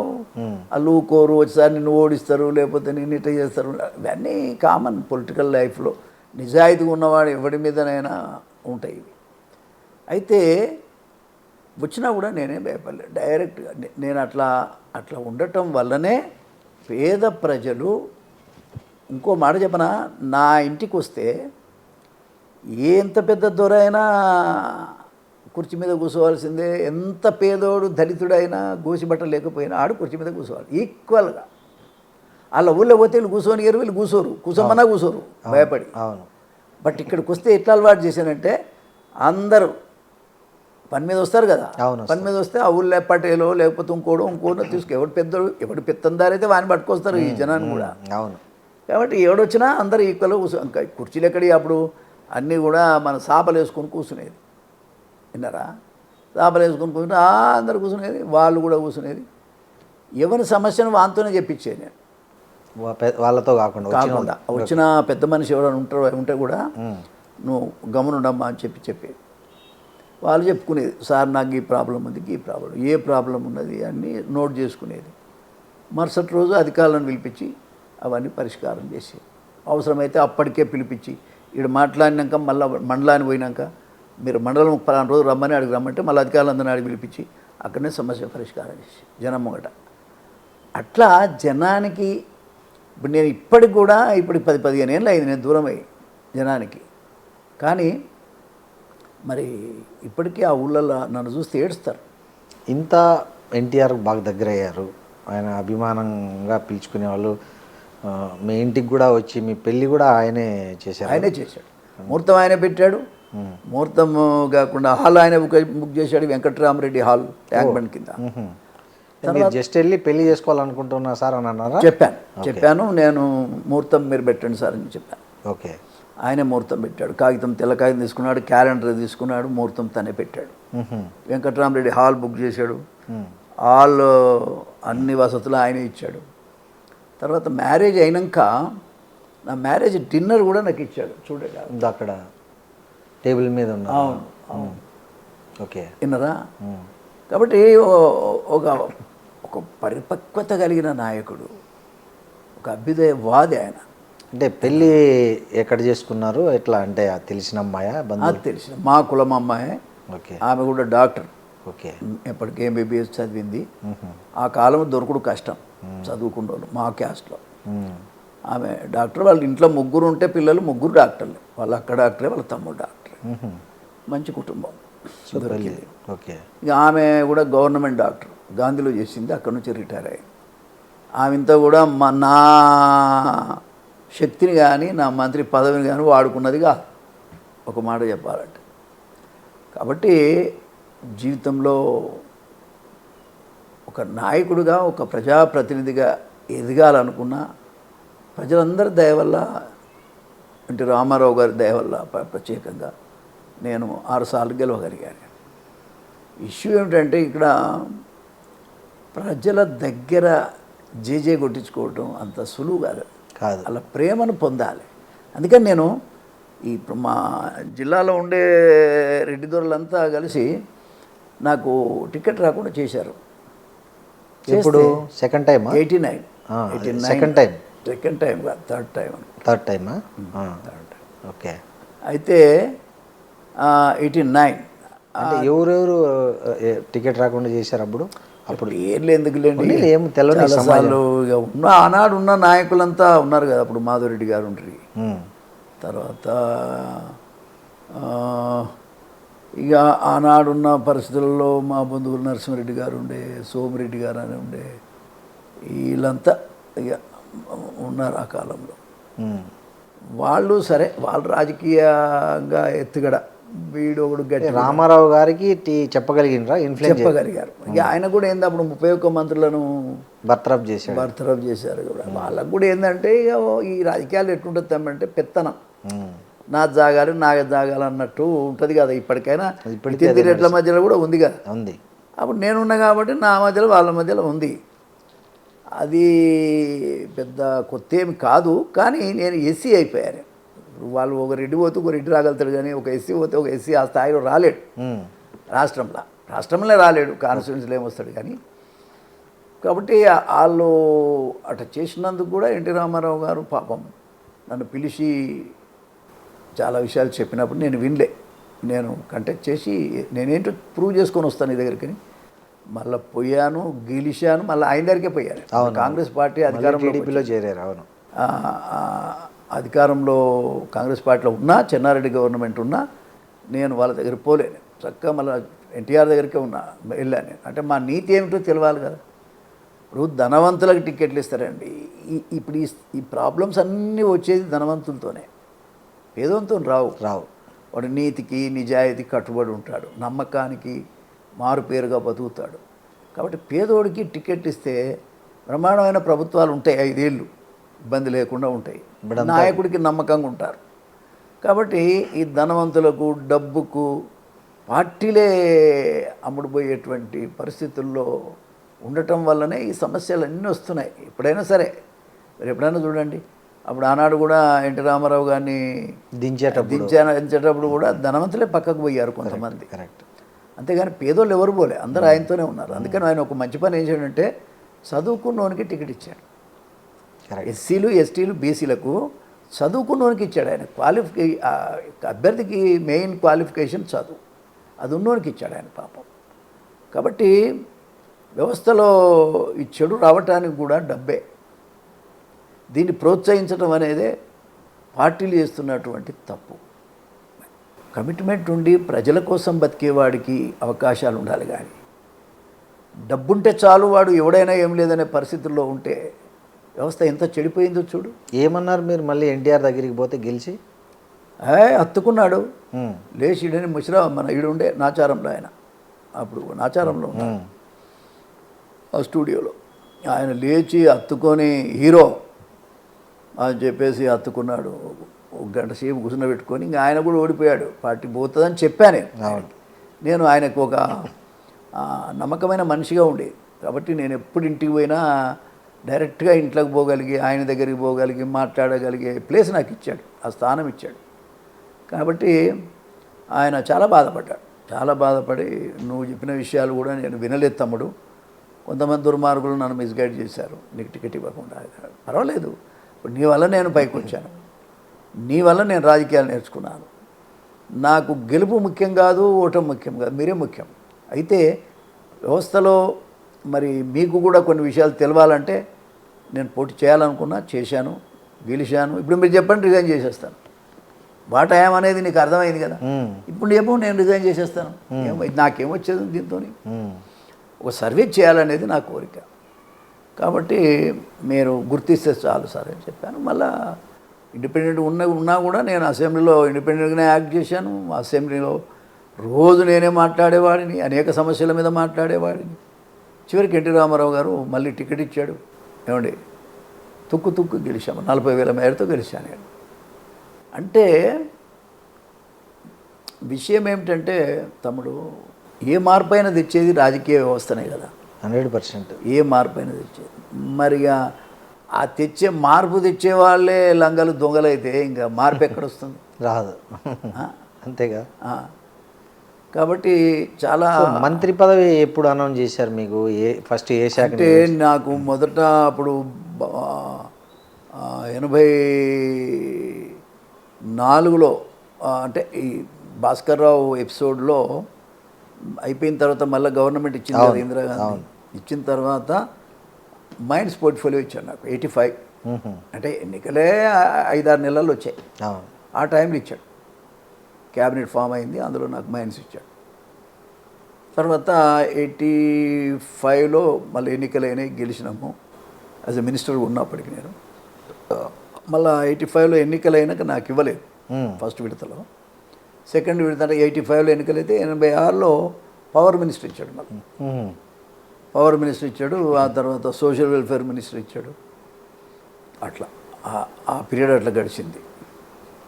ఇక ఆ తర్వాత జిల్లాలో, రాష్ట్రంలో ప్రతిపక్ష పార్టీగా ఉన్న కాలంలో కూడా బహుశా నేను అనుకుంటాను నేనే ఎక్కువ టైంను వాడుకునేది, నాకే ఇచ్చేది. ఏదైనా మీద మాట్లాడాలన్నా చేయాలన్నా చంద్రబాబు నాయుడు గారితో పనిచేసినప్పుడు కూడా చంద్రబాబు గారు ఎక్కువ సమయం నాకే ఇచ్చేది. ఎందుకంటే మరి మాట్లాడేటోని మీద అలిగేషన్స్ ఉంటే అవతలోడు కూడా అవే చేస్తారు కదా. అంతే కదా. నా మీద ఏ అలిగేషన్ లేవు, నన్ను ఎవడేం అనలేడు. కానీ అదృష్టం ఏంటంటే 6 సార్లు గెలవగలిగాను నేను జీవితంలో. ఎన్నో సమస్యలు వచ్చినా కూడా నాకు చందా అడగకుండా ఎమ్మెల్యే అయిందంటే నేను ఒక్కనే. ఎవరి దగ్గర చందా తీసుకోలేదా? ఎట్లా చేశారు? చందాలు కూడా వాపసు ఇచ్చాను. ఎట్లా చేశారు మరి ఎలక్షన్? ఏముంటుంది, జనం మధ్యలో మనం ఉన్నాము, జనమే గెలిపిస్తున్నారు అంతే. మొదటి ఎన్నిక కూడా మాకు 40-50 వేల డబ్బుతోనే అయిపోయింది. ఇక అట్లనే ఇక జనంకు దగ్గరలో మనం ఉండటం, వాళ్ళ చుట్టే మనం తిరగటం, వాళ్ళ సమస్యలు పరిష్కారం చేయటంలోనే జనంకి నేను అత్యంత దగ్గర అయిపోవటం వల్ల నాకు డబ్బుల విషయం రాదు. డబ్బుల గురించి నా పేషిలో కానీ నా ఏరియాలో కానీ మాట్లాడిన సందర్భాలే లేవు అసలు. ఎవరు వచ్చినా వాళ్ళ పని వాళ్ళు చేసుకొని పోవాలి. పైసలు ముచ్చట కానీ ఇంకా వేరే డబ్బు ముచ్చట కానీ మాట్లాడటానికి వీలే లేదు. అట్లా బతికాను. ఇండిపెండెంట్గా పోటీ చేస్తే నాకు 50,000 ఖర్చు వచ్చింది. ఓకే. అంటే నాకు లేవు కూడా, వాళ్ళకి తెలుసు. ఆ 50,000 ఖర్చు వచ్చింది అంతే. సో మీరు మహానాళ్ళల్లో కూడా చెప్పాను నేను. కానీ మీరు మ్యాక్సిమం హైయెస్ట్ ఖర్చు పెట్టిన ఎన్నిక ఏది, ఎంత? అది ఎప్పుడంటే 2009. అది దగ్గర ఇక అది చెప్పకూడదు కానీ ఖర్చు అయితే భారీగా, లక్షలు. భారీగా అంటే ఏం భారీగా కానీ అవతలోడు కూడా భారీగా ఉన్నోడు ఏం కాదుగా. ఎవడు పోటీ చేసిన సీలల్లో కొద్దిగా అదేలే. అంటే రిజర్వ్డ్ కాన్స్టిట్యున్సీలు అంటేనే కొద్దిగా తక్కువ ఖర్చుతో ఇప్పుడు అట్లా లేదు, అందరూ ఇప్పుడు లేదులే. బలిసినారు బాగానే. ఇది అందరూ బిజినెస్లు చేసి అది చేసి మంచిగానే ఉన్నారు, ఖర్చులు కూడా పెడుతున్నారు బాగా. ఈ దాదాపు 2 టర్మ్స్ మీరు ఇప్పుడు పోటీ చేయక కదా, మీరు లాస్ట్ 2018 పోటీ చేశారు. అదేంది అప్పుడు ఏదో ఒక ఫ్రంట్ నుంచి పోటీ చేశారు, ఏ పార్టీ? అది ఫ్రంట్ కాదు, నాకు ఒక గుర్తు కావాల్సి ఉండే. ఓకే. ఆ గుర్తు కావాల్సి ఉంటే అది నాగలి గుర్తు బాగుంటుందని వీళ్ళు అది వాడుకున్నాను, అంతేగాని దాంతో ప్రయోజనం అంటే నాకు అక్కడ ఎప్పుడైతే నేను ఇక అది కథ అంతా చెప్తే చాలా పెద్ద కథ. ఇక అది దాంట్లో ఏమైపోయింది, నేనే కాన్స్టిట్యున్సీ నుంచి దూరం అయిపోయా. ఆ తెలంగాణ మూమెంట్లో ఇక్కడ గెలవని పరిస్థితి క్లియర్ కనబడుతుంది. మనం పోటీ చేసుడు ఎందుకండి? అవును. కానీ చంద్రబాబు నాయుడు గారు నువ్వు చేయాల్సిందే అని పట్టుబట్టి నన్ను మధురై నుంచి పోటీ చేయించాడు. వీటన్నిటి కారణంగా ఏమైందంటే ఆలేరు ప్రజలకు నేను కొంచెం దూరం అయిపోయాను. తద్వారా తుంగతుర్తికి పోయారు, తుంగతుర్తిలో ఓకే, తుంగతుర్తిలో గెలిచాను. గెలిచారు, మారారు అంటున్నా. తుంగతుర్తి నుంచి మధురకు అప్పుడు అక్కడ పోయి అక్కడ గెలుస్తావు నువ్వు అని చెప్పేసి చంద్రబాబు అప్పుడు అంతా తెలంగాణ వాతావరణం ఉంది కదా, కంప్లీట్ తెలంగాణ వాతావరణం మనకు గెలవమని తెలుసు. నాకు చంద్రబాబును కూడా నాకు రాజ్యసభ ఇవ్వాలని కూర్చున్నాను, అంతే. ఇస్తానన్నాడు, ఈవెన్ గవర్నర్ కూడా చేస్తా అన్నాడు. ఇక ఆయన అవసరం కోసం, ఆయన వెసులుబాటు కోసం ఏదైనా చెప్పాడు, కానీ ఏదో ఆయన నెరవేర్చలేకపోయాడు, దురదృష్టకరం. సో ఈ మరి టీడీపీ తర్వాత మీరు బీజేపీలో చేరారు. ఇక అదంతా అదే అంటే డిప్రెషన్లో మనం ఒకసారి డిప్రెషన్, తెలుగుదేశం ఎప్పుడైతే ఇక్కడ లేకుండా పోయిందో, చంద్రబాబు నాయుడు గారు ఎప్పుడైతే ఇక్కడ వదిలేశాడో అప్పుడు ఏమైపోయిందంటే డిప్రెషన్ పోయాను నేను. అసలు ఏం చేయాలి ఇక్కడ? ఇప్పుడు పార్టీ ఆయన పెద్ద, ఆయన నడపాల్సింది ఆయన. అవును, ఆయన కాడి ఆయనే ఇక్కడ ఎత్తేసిపోయిన తర్వాత మనం ఇక్కడ ఏం చేయాలి అనేది ఎక్కువ మనసులో గాయమై ఇక రకరకాల పరిణామాలు సంభవించినాయి. నాకు ఇష్టం లేదో ఇష్టం ఉన్నదో అవన్నీ పక్కన పెడితే అదొక శనికాలం. అంటే మిమ్మల్ని ఎవరైనా ఆహ్వానించారా? ఈ పొలిటికల్గా ఆహ్వానిస్తారు కదా, మీ ఏం పెద్ద ఆహ్వానం, అవన్నీ లెక్కలో తీసుకోవాల్సిన అవసరం లేదు. విత్ ఇన్ షార్ట్ పీరియడ్లో మళ్ళీ బీఆర్ఎస్లోకి వెళ్ళిపోయారు మీరు. అది చంద్రశేఖరరావు గారు ఆయన ఇక అప్పట్లో ఆయన ఒక కింగ్ అన్నట్టుగా ఫీలింగ్ ఉంది కదా ఆయన. ఆయన ఈ దళిత బంధు అని పెట్టాడు కదా. అవునవును. పెట్టి 10 లక్షలు ప్రతి ఇంటికి ఇస్తానన్నాడు. అది చాలా మంచి స్కీమ్. వాస్తవంగా షెడ్యూల్ కాస్ట్ వాళ్ళు జనాభా ఎంతసేపు పేదరికంతో బాధపడుతూ ఉంటారు, డబ్బుల కోసం 1-2 లక్షలు కూడా చూడరు డైరెక్ట్గా. 10 లక్షలు ఇస్తానని చెప్తున్నాడు అని ఆయన ఫోన్ చేశాడు. అన్న ఇట్లా మేము కూడా మంచి మిత్రులము, దాంట్లో వేరే అభిప్రాయం. ఇద్దరు తెలుగుదేశం నుంచి, తెలుగుదేశము, నేను మెదక్ ప్లానింగ్ బోర్డు చైర్మన్ ఉన్నా. ఆయన పొద్దున్న లేచి నా కారులోనే వచ్చాడు, మధ్యాహ్నం కూడా భోజనం చేసేవాళ్ళం. 4-5 ఏళ్ళు అట్లా కలిసి కూడా ఉన్నాం. ఇక రెండోది ఏంటంటే, అన్న నేను ఇంత మంచి స్కీమ్ పెడుతున్నా, ఒకసారి నువ్వు ఆలోచించమని 2-3 సార్లు ఫోన్ చేశాడు ఆయన. నేనేమనుకున్నా, ఈ అమ్మాయి ఉత్తగా ఉండేదానికంటే ఇట్స్ ఆల్ రైట్, మా జాతికి ఏదో మేలు జరిగితే చాలనే కోరిక నాది. సేపు నా జాతి గురించే తప్ప నా వ్యక్తిగత ప్రయోజనం అయితే లేదు. మీరు ఏ పార్టీలో ఎవరన్నా అడగండి. నేను ఒక మంత్రి దగ్గర పోయి, ఇప్పుడు ఇన్ని కాంగ్రెస్ పార్టీ ప్రభుత్వం ఉంది, నేను ఒకరి దగ్గర పోయి నాకు ఈ పని చేసి పెట్టమని నేను ఎవరిని ఇదని అడిగితే కూడా జనం కోసం అడుగుడు తప్ప నా వ్యక్తిగతం అయితే నేను అడిగింది లేదు. ఇక అట్లా ఒక డిప్రెషన్లో ఉండి దాంట్లో జరిగిన పరిణామాలు కొన్ని జరిగినాయి. అవి తప్పది కానీ జరిగినాయి. నేనైతే ఏం ఆశించిపోలేదు, ఏం ఆశించి బయటికి పిలిచలేదు. తెలంగాణ టీఆర్ఎస్ పెట్టినప్పుడు పిలిచలేదా మిమ్మల్ని కేసీఆర్? ఇక అప్పుడు నేను ఆ మూడ్లో లేను కదా సార్. తెలంగాణే వద్దన్నాను నేను. అవునవును, తెలంగాణనే ఇది రావటం వల్ల కూడా మనకేం మేలు జరగదు, అర్థమైందా? రెండోది ఏంటంటే, ఇప్పుడు ప్రపంచమంతా ఒక సెల్ ఫోన్తో నడుపుతున్న కాలం. ఈ డివిజన్ వల్ల మనకు ఎస్సీ ఎస్టీ బీసీలకు వచ్చే నష్టమేమి, లాభమేమి లేదు. కాబట్టి ఇది అవసరం లేదు అనేటువంటి అభిప్రాయం ఉన్నాను నేను. పెత్తందాళ్ళ రాజ్యాలు వస్తాయి, నష్టం జరుగుతుంది, ఎస్సీలకు ఎస్టీలకు ఏమీ జరగదు, మనం మళ్ళా ఇంకా ఇబ్బందులు నిజాం అంటారు కానీ అంతకంటే ఇబ్బందుల్లో పడతామని చెప్పిన మనిషిని నేను. కాబట్టి అప్పుడు అంతా టీవీలో 3 ఏళ్ళు 4 ఏళ్ళు పొద్దున్న లేచి నా న్యూస్ తప్ప వేరే న్యూస్ లేదు. అవును రోజు ప్రెస్ మీట్ ఇక ఉండేది. సరే ఇప్పుడు ఏం జరుగుతుందో, ఏం న్యాయం సో జరిగిందో. మళ్ళీ కేసీఆర్ దగ్గర జాయిన్ అయ్యారు. మళ్ళీ ఎందుకు? అదే విషయం. ఇక అదేంటంటే ఆయన అలా చెప్పాడు, వాస్తవంగా పెట్టాడు కూడా పాపం. పెట్టాలే. ఒక 30,000-40,000 కోట్ల రూపాయలు కూడా ఖర్చు చేశాడు దాని మీద. మంచి స్కీమ్. ఒకసారి నిజంగా అందరికి చేరితే ఆ స్కీము, ఇక మేము పైసలు లేవు అని చెప్పలేరు, చెప్పినా తిడతారు, సొసైటీ తిడతారు. అవును. ఎవరైనా 10 రూపాయలు 10,000 10 లక్షల రూపాయలు నీకు వస్తే ఏం చేసావని సొసైటీ అడుగుతుంది. అవును. కాబట్టి ఇంకోసారి మాకు అన్యాయం జరిగిందని చెప్పలేరు. ఇది మంచి స్కీమ్. ఈ అమ్మాయి ఎవడు చేయలేరు ఈ పని కూడా, వాస్తవంగా ఎవరు చేయలేరు. ఆయన ధైర్యాన్ని ఒప్పుకోవాలి ఆ ఇష్యూలో. బట్ అల్టిమేట్గా జరిగింది ఏంటంటే ఆయన కూడా దాన్ని ఆ ఎమ్మెల్యేలే దోసుక తినటం. వాళ్ళకు 10 లక్షలు ఇచ్చేది ఉంటే 5 లక్షలు ఇవ్వటం, 7 లక్షలు ఇవ్వటం, ఎమ్మెల్యేలే తింటున్నట్టుగా ఆయనే చెప్పుకున్నాడు. ఆయన కొద్ది మీటింగ్లో ఎమ్మెల్యేలు తింటున్నారు, నేను ఎట్లా ఓర్చుకోవాలనే అభిప్రాయం వచ్చి దాంట్లో చాలా ఇబ్బంది పడ్డా నేను. మళ్ళా వాళ్ళకే టికెట్లు ఇవ్వటం, నేను తిన్నోళ్ళకే. అది కరెక్ట్ కాదు కదా. నీ నోటి నుంచి నువ్వు చెప్పినాక మళ్ళీ నేను అందుకే నేను ఒక వీడియో చేసి పంపా ఆయనకు. వీళ్ళంతా కొంతమంది ఇట్లా తిన్న వాళ్ళకి, కరప్టెడ్గా ఉన్న వాళ్ళకి ఒక 20-30 మందిని తీసేయండి, కొత్త వాళ్ళని పెట్టుకుంటే మీ రాజ్యం మీకు మళ్ళీ వస్తుందని కూడా నేను చెప్పాను. కానీ ఆయన అట్లా చేయలేదు. ఆయన మళ్ళీ అందరికి టికెట్లు ఇచ్చాడు, దానివల్ల ఆయన పోయాడు. ఆయన ఎవరోని తీసేయమన్నారు? పేర్లు ఎట్లా చెప్తాం తమ్మి. అంటే జనరల్గా చెప్పాను ఒక 20-30 మందిని. అందులో ఈ ఎస్సీ కమ్యూనిటీకి ఇచ్చిన డబ్బుల్లో నుంచే తిన్న వాళ్ళను ఎట్లా ఇస్తావు చెప్పు నువ్వు నాకు అని చెప్పేసి కూడా నా సలహా నేను ఇచ్చాను. సరే ఆయన ముఖ్యమంత్రి కాబట్టి, ఆయన ముఖ్యమంత్రి ఎవడున్నా కళ్ళు అసలు కనబడు, గుడ్డోళ్ళు అయిపోతారు. దాంతో నష్టం వస్తుంది, మళ్ళీ వాళ్ళకే నష్టం వస్తుంది. కరెక్ట్. సో టీఆర్ఎస్ నుంచి మళ్ళీ డైరెక్ట్ కాంగ్రెస్కి వెళ్ళిపోయారు ఖడ్గే దగ్గరికి. అంటే ఎట్లా?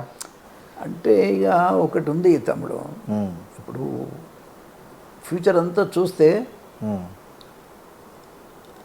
కాంగ్రెస్ పార్టీ అనేటువంటిది ఒక గొప్ప ప్రజాస్వామ్య పరమైనటువంటి పార్టీ. అది డెమోక్రటిక్ పార్టీ. ఎవడైనా ఉండొచ్చు, ఎవడైనా పోవచ్చు. దాంట్లో లేనిపోని నిబంధనలు ఏమి ఉండవు. సెక్యులర్ పార్టీ అందులో. సరేలే, ఇప్పుడు వీళ్ళు ఎన్ని చేసినా హైకమాండ్ అనేది వీలు కాదు కదా. అవును. హైకమాండ్ ఉన్నట్టు ఢిల్లీలో ఉంది. నాకేమో అంతకుముందు లాబీ లేదు. నాకు లాబింగ్తో నేనే టికెట్ ఇస్తుంటే, తెలుగుదేశంలో నేనే టికెట్లు ఇచ్చాను, ఎంతోమందికి ఇచ్చాను. హైకమాండ్కి చెప్పి ఒప్పించి ఇప్పించినో నేను. ఈ అమ్మ నా టికెట్ గురించే ఇబ్బంది వచ్చింది. కారణం కులం. నాకు ఏ ప్రాతిపదికన కూడా నన్ను టికెట్ లేకుండా ఉంచే పరిస్థితి లేదు, నా ప్రొఫైల్ కానీ నా జీవితం కానీ చూస్తే.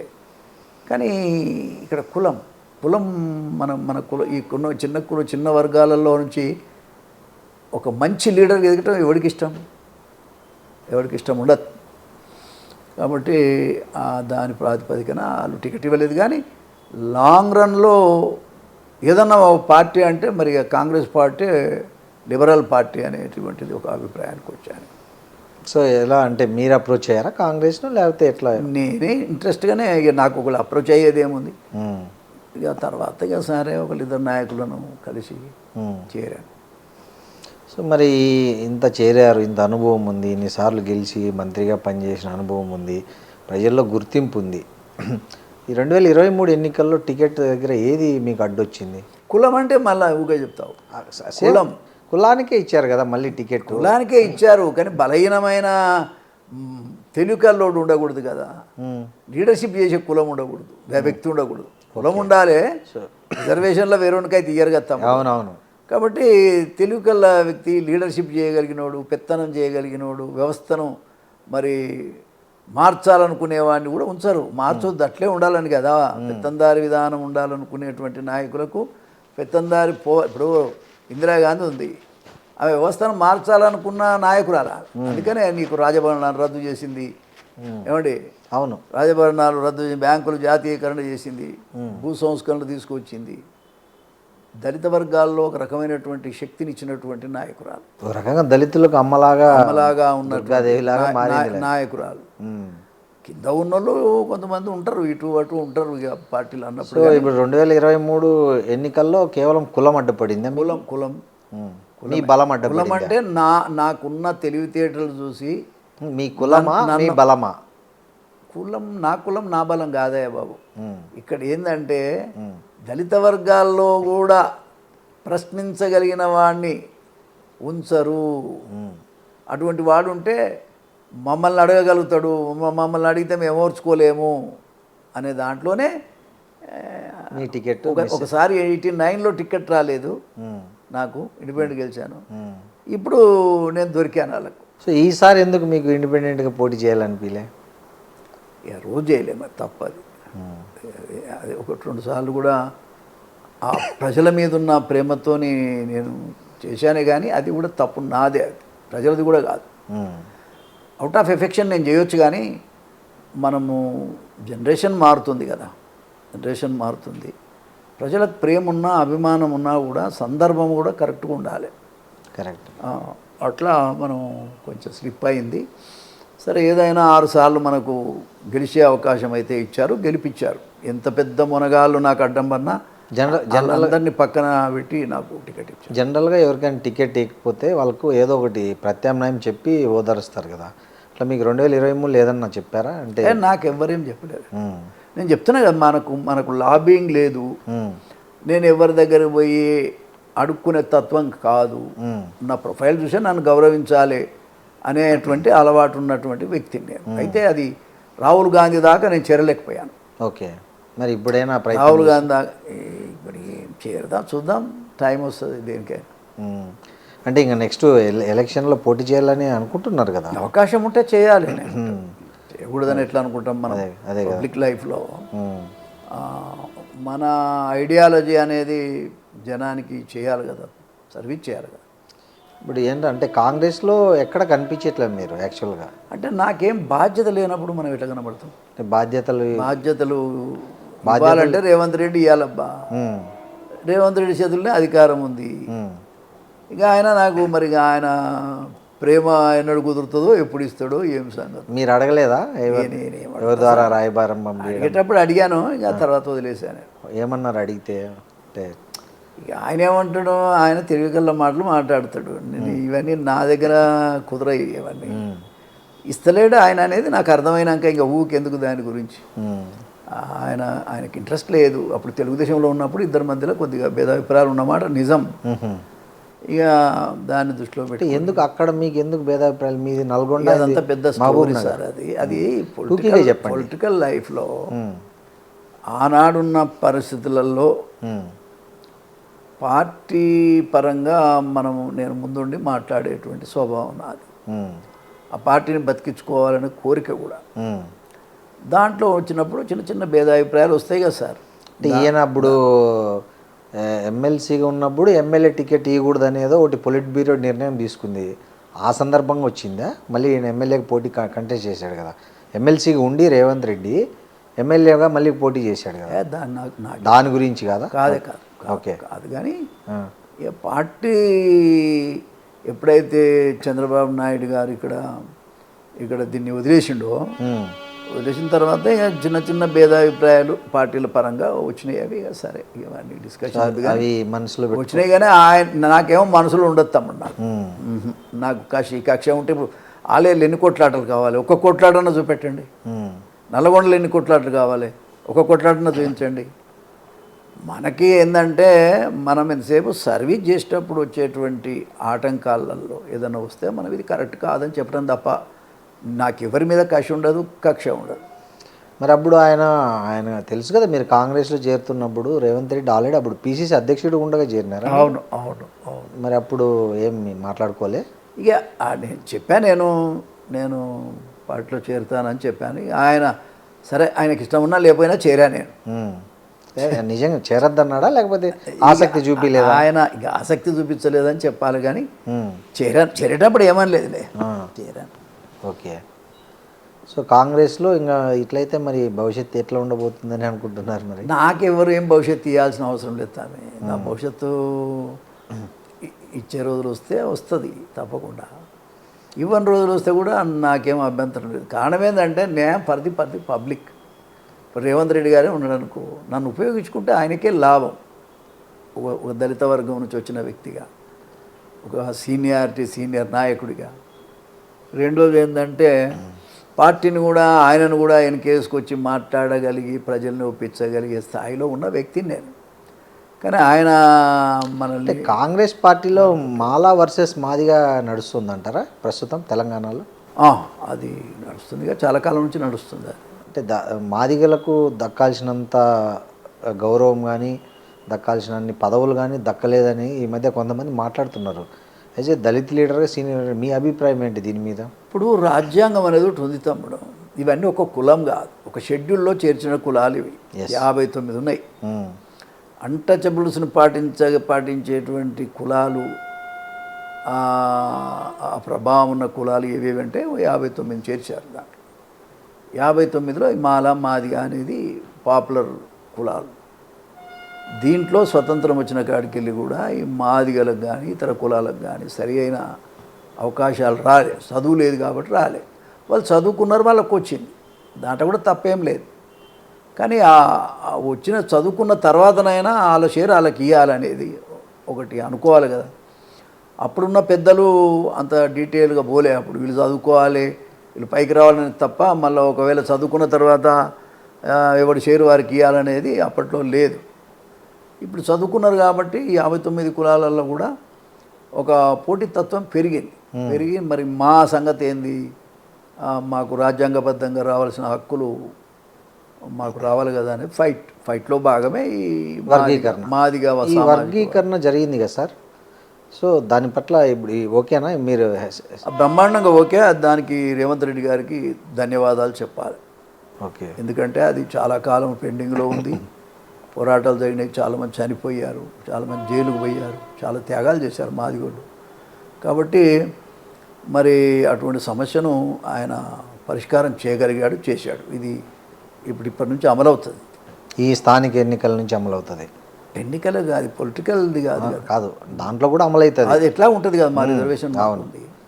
బట్ అది చేశాడు, సంతోషం. కానీ ఎంతైతే చేశాడో దాని మైలేజీ కూడా ఆయన తీసుకోలేకపోయాడు. అదొకటి బాధాకరం. అంటే ఎట్లా చెప్పితే కూడా ఎట్లా చేయాల్సింది అంటారు? అంటే అట్లా కాదు. ఇప్పుడు ఇష్యూ ఎట్లా ఉంటుంది, ఆ ఇష్యూ పరిష్కారం అయింది. ఇష్యూ పరిష్కారం అయినాక ఆ ఇష్యూకి సంబంధించిన సమస్యలు ఏమున్నాయి? 30 ఏళ్ళ పోరాటం అది. అవును, 30 ఏళ్ళ పోరాటంలో ఇంకా ఏం చేస్తే బాగుంటుందని మాలాంటి వాళ్ళు అందరిని పిలిచి మా ఒపీనియన్ అయితే నువ్వు తీసుకొని ఇప్పుడు జైళ్ళలో పోయిన వాళ్ళు ఉన్నారు, ఇంకా కేసులు ఉన్న వాళ్ళు ఉన్నారు, కేసులు ఎత్తేయాలి కదా, ఎత్తేయాలి. ఇదే హైదరాబాద్లోనే హ్యాబిట్స్లో ఉంటారు వాళ్ళు పిల్లలు, పెట్రోల్ పోసుకొని కాల్చుకొని చచ్చారు. ఒక అమ్మాయి అయితే భారతి అని పోలీసు వాళ్ళు లాగితే గుండెకి చచ్చిపోయింది. ఇవన్నీ మానవత్వంతో చేయాల్సి. ఎవరెవరికో కోట్ల రూపాయలు ఇస్తున్నారు. అవును, వాళ్ళు ఒక ఉద్యమం కొరకు చచ్చిన వాళ్ళు, ఒక కాజు కొరకు చచ్చిన వాళ్ళు. ఇప్పుడు ఈ క్రెడిట్ మీరు రేవంత్ రెడ్డికి ఇస్తున్నారు వర్గీకరణ, కానీ దాని మీద మొదటి నుంచి పోరాటం చేసింది మందకృష్ణ కదా సార్? అది తర్వాత ముచ్చట.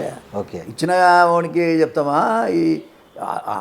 ఆయన పోరాటంలో ఆయనతో పాటు అందరం చేసాం. ఆయన ఒక్కడు చేసింది ఏం కాదు, కానీ సచ్చిన వాళ్ళకి ఇవ్వాలంట నేను. ఓకే, సో ఈ మధ్య మీరు ఆ కాజు కొరకు సచ్చిన వాళ్ళకు ఇవ్వాలి కదా.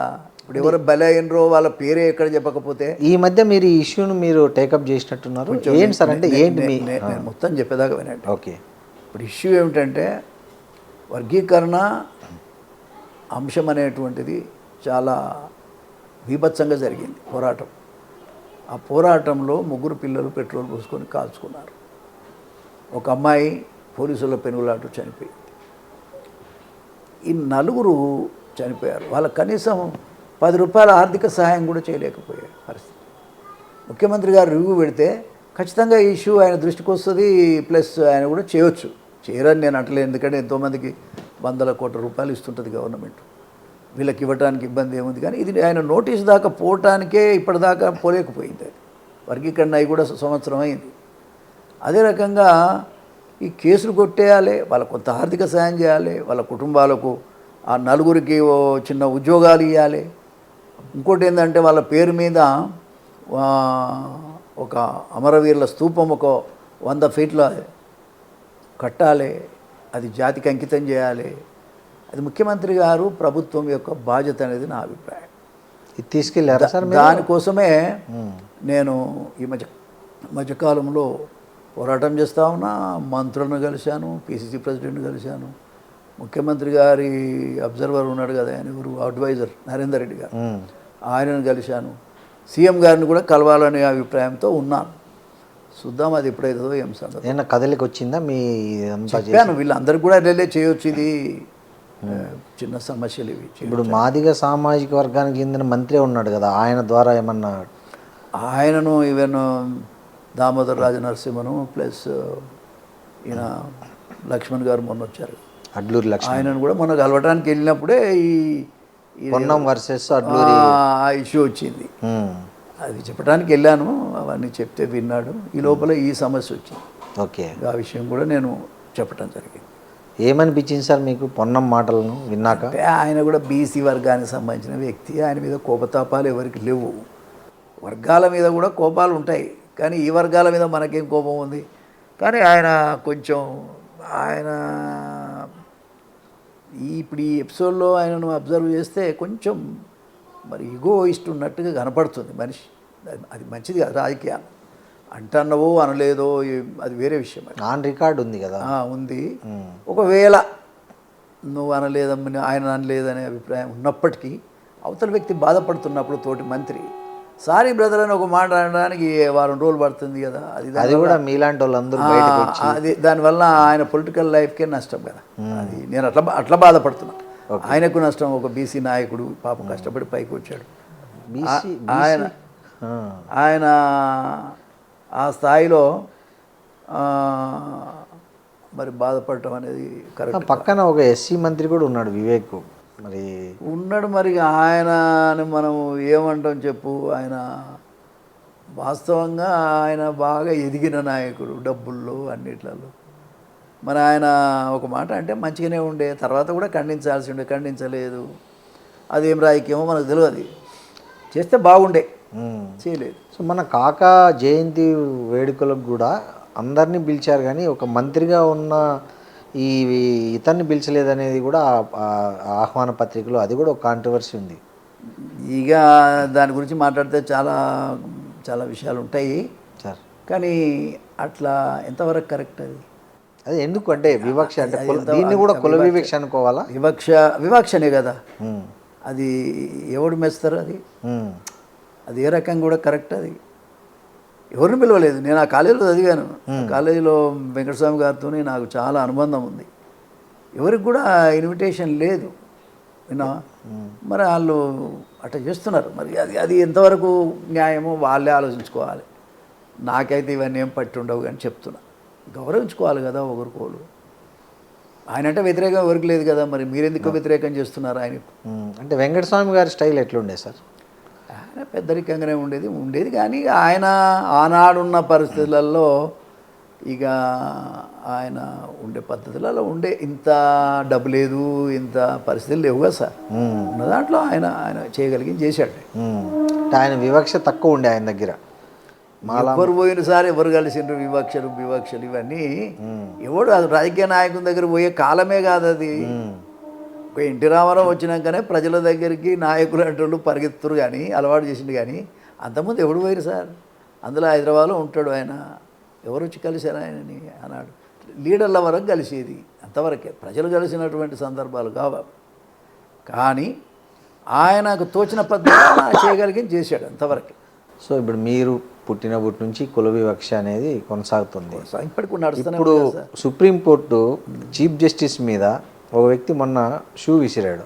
దీన్ని ఎట్లా అర్థం చేసుకోవాలి? అంటే ఇక కుల వివక్ష అనేది అనుకో, లేకపోతే కుల వ్యవస్థ అనుకో, ఎంత దుర్మార్గంగా పడిగెలెత్తి ప్రయాణం చేస్తుందో దీన్ని బట్టి మనం అర్థం చేసుకోవాలి. పోయింది కులం పోయింది అంటారు. ఏడపోయింది సార్. అసలు ప్రధానమంత్రుల స్థాయిలో ఉన్నోళ్ళు ఇవాళ ఎందుకు స్పందించటం లేదు సార్? చెప్పుతో కొట్టినవాడు ఎవడన్నా కానీ, ఏ కులమన్నా కానీ వాడిని ఉరి తీయాల్సిన అవసరం ఉంది. ఎందుకంటే ఒక కాన్స్టిట్యూషన్ హెడ్ మీరు ఎట్లా అతన్ని అవమానపరుస్తారు అంటే, ఒక దళితుడు కాబట్టి మరి ఆ దళితుణ్ణి వేరే వాళ్ళనందరినీ ప్రేరేపించి కొట్టేటట్టుగా చేసి చేయకపోతే ఎవరికి ధైర్యం ఉంటుంది సార్ అక్కడ పోవటానికి? ఒక వ్యవస్థ ఉందంటారు, వ్యవస్థ ఉంది, దాని వెనుక పెద్ద వ్యవస్థ ఉంది అంటారు. ఆ వ్యవస్థతోనే అట్లా జరిగింది. అది అటువంటి వ్యక్తిని ప్రధానమంత్రి గారు ఇన్వాల్వ్ అయ్యి నిజంగా ఒక వ్యక్తిని కనుక ఈ కులం పేరు మీద అనుకో, వివక్ష అనుకో, ఇటువంటి ఏదైనా జరగని కఠినమైన నిర్ణయాలు తీసుకోగలిగితే, ఒకటి రెండు తీసుకోగలిగితే ఇబ్బందే లేదు కదా. ఇవాళ పేపర్లో చూసా ఒక ఐపీఎస్ ఆఫీసర్ సూసైడ్ చేసుకున్నాడు. పూరన్ కుమార్ అని, ఎంత బాధాకరం సార్. ఆయనకి ప్రమోషన్లో అన్నిట్లో కుల వివక్ష పాటించారనేసి ఆయన కూడా ఫైట్ చేస్తుండేవాడంట. మరి ఏమైందో మరి కారణాలు అయితే పూర్తిగా తెలియదు. తెలుగు స్టేట్స్కి చెందిన వ్యక్తి అని కూడా అంటున్నారు.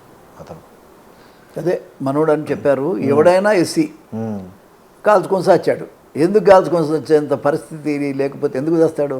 ఐపీఎస్ ఆఫీసర్ అంటే చాలా మంచి పోస్టే కదా, మంచి పొజిషన్ అని. మరి సచ్చాడంటే ఎంత హ్యూమిలియేట్ చేసి ఉంటారు, ఎంత బాధ పెట్టింటారు. ఇప్పుడు తెలంగాణలో 42% రిజర్వేషన్ ఇచ్చారు బీసీలకు, స్థానిక సంస్థలని. ఇవాళేమో కోర్టు స్టే ఇచ్చింది. అసలు ఈ పరిస్థితుల్లో రిజర్వేషన్ అమలు చేసే అవకాశం ఉందా కాంగ్రెస్ పార్టీ? సార్ ఒకటి, ఇప్పుడు కేంద్ర ప్రభుత్వం ఏమో అధికారాలు రాష్ట్రాలకు ఇవ్వాలి వాస్తవంగా. ఎందుకంటే ఇంత చదువుకొని రాజకీయ చైతన్యం వచ్చిన కాలం సార్ ఇది.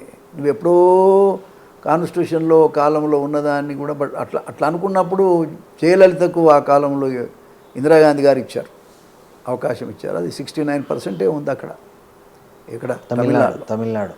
మరి ఇక్కడ ముఖ్యమంత్రి స్థాయిలో చట్టం చేసి మా స్టేట్లో మేము అమలు చేసుకుంటామని ఒక చట్టం చేసి మీకు పంపితే కూడా మీరు ఎందుకు దాన్ని ఆమోదించరు? ఎందుకు దాని పట్ల మీరు అంత వివక్ష? సుప్రీంకోర్టు పెట్టింది కదా, సుప్రీంకోర్టు అయినా ఒప్పించవచ్చు కాదు సార్. నువ్వు చట్టం చేసినాక సుప్రీంకోర్టు కూడా ఏం చేయదు కదా. పార్లమెంట్లో కనుక చట్టం చేస్తే సుప్రీంకోర్టుకు సంబంధం లేదు, పార్లమెంటే అమలు అవుతుంది. నువ్వు పార్లమెంట్లో ఎందుకు దీన్ని చట్టంగా చెప్పవు? ఇప్పుడు ఏ పర్సంటేజ్ అయినా సరే ఆయా రాష్ట్ర ప్రభుత్వం అంటే ఏం సార్? ప్రజలే కదా. మళ్ళీ ఆ ప్రజలంతా ఇష్టంగా ఉండి చేసుకుంటుంటే మధ్యలో మీరెవరు అసలు? రేవంత్ రెడ్డి గారు ఆ విషయంలో తీవ్రంగా చేయాలనే ప్రయత్నం చేసినాడు. ఇవాళ కోర్టు కొట్టేసిన దాన్ని కూడా నేను వింటున్నా. స్టే వేసినట్టే కొట్టేసినట్టే, ఇంకేమో ఎందుకు సార్ అది? మరి ఇప్పుడు ఓకే విషయం చెప్తా వినండి. ఇప్పుడు చట్టాలను మీరు గౌరవించకపోతే ఇంకా దేన్ని గౌరవిస్తారు మీరు? ఒక రాష్ట్ర ప్రభుత్వం అంటే ఏం సార్? రాష్ట్ర ప్రజలందరూ అని అర్థం. ఆమోదించారు చట్టం చేసిన తర్వాత. లోకల్లో అందులో ఉన్న అసెంబ్లీ తీర్మానం మొత్తం యునానిమస్ తీర్మానం జరిగింది. తర్వాత గెజెట్ కూడా ఇచ్చారు. మరి అటువంటి పరిస్థితులలో మీరెందుకు ఆ చట్టాన్ని మీరు ఆమోదించటం లేదు, ఎందుకు అంగీకరించటం లేదు? అది చాలా దుర్మార్గమైన పరిస్థితి. సరే హైకోర్టు అంటవా ఇలా కొట్టేయడానికి కారణం ఆ చట్టాలని బట్టే వాళ్ళు కొట్టేస్తారు కదా ఇక్కడ. లేకపోతే వీళ్ళకి అధికారం లేదు కదా. సుప్రీంకోర్టు ఒకసారి 50% దాటొద్దు అనే నిబంధన పెట్టిన తర్వాత కొట్టేసే దాన్ని కొనసాగించే అధికారం వీళ్ళకి లేదు కదా. దాన్ని బట్టి వాళ్ళు కొట్టేసి ఉండొచ్చు. కానీ ప్రభుత్వం యొక్క చిత్తశుద్ధిని అర్థం చేసుకోవాలి. ప్రభుత్వానికి చిత్తశుద్ధి ఉంది. ప్రభుత్వానికి చిత్తశుద్ధి ఉంటే చట్టంతో పని లేకుండా బీసీలు కేటాయించేయచ్చు కదా. ఎట్లా ఇస్తారు? ఎంపీటీసీలు ఏముంది ఇప్పుడు జనరల్ కోటాలో అంటే జనరల్ ఇన్ ద సెన్స్ ఎవరినైనా నిలబెట్టచ్చు కదా. అది కాదు కదా. ఇప్పుడు చట్టం చేయడం వల్ల ఏమైందంటే అన్ని పార్టీలు బీసీలే వచ్చింది కదా, బీసీలనే పెడతారు. అవును. ఇప్పుడు చట్టం లేకపోతే కాంగ్రెస్ పార్టీ ఒక జడ్పీటీసీ బీసీకి ఇచ్చింది అనుకో, అవతల ఓసీకి ఇచ్చారు అనుకో వేరే పార్టీ వాడు, అప్పుడేంటి పరిస్థితి? డబ్బులు వాళ్ళ దగ్గర ఎక్కువ ఉంటాయి, రాజ్యాధికారం యొక్క శక్తి ఎక్కువ ఉంటుంది. అటువంటిప్పుడు వాళ్ళ మీద గెలవాలంటే కూడా కష్టమే కదా. అందుకని చట్టం ఉంటే చట్ట ప్రకారంగా ఇచ్చుకోవచ్చు. అది అది అది మంచి పద్ధతి.